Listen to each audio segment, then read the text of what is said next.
Sunset झाला. हाय, नमस्कार. मी ज्योत्स्ना. आपल्याला नेहमी वाटतं की आपल्या रुटीन लाईफमधून आणि शहरातल्या गर्दीपासून थोडंसं दूर एखाद्या शांत आणि निवांत ठिकाणी जावं. तर आज आम्ही निघालेलो आहोत पानशेतला. तुम्हीसुद्धा अशा एखाद्या ठिकाणाचा शोध घेत असाल तर हा व्हिडिओ नक्की पहा. पवना आणि पानशेत हे पुण्यापासून जवळचे ठिकाणं की पुण्या आणि मुंबईच्या गर्दीतल्या लोकांना इथे शांतता, सुकून मिळतो.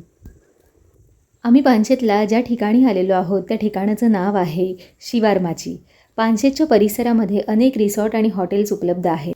तुम्ही या ठिकाणी वन डे स्टे करून आजूबाजूच्या निसर्गाचा अनुभव घेऊ शकता. या ठिकाणी तुम्ही धरणाच्या आजूबाजूचा प्रदेश, झाडं, पक्ष्यांचे आवाज आणि उंच उंच पसरलेले डोंगर आणि वळणावळणाच्या रस्त्यांचा प्रवास अनुभवू शकता. कृत्रिम रिसॉर्ट आणि वॉटर पार्कमध्ये सुट्टी घालवण्यापेक्षा निसर्गातला हा अनुभव नक्कीच ऊर्जा देणारा ठरतो. पुन्हा भेटूया पुढच्या ब्लॉगमध्ये. तोपर्यंत good day and take care. Bye.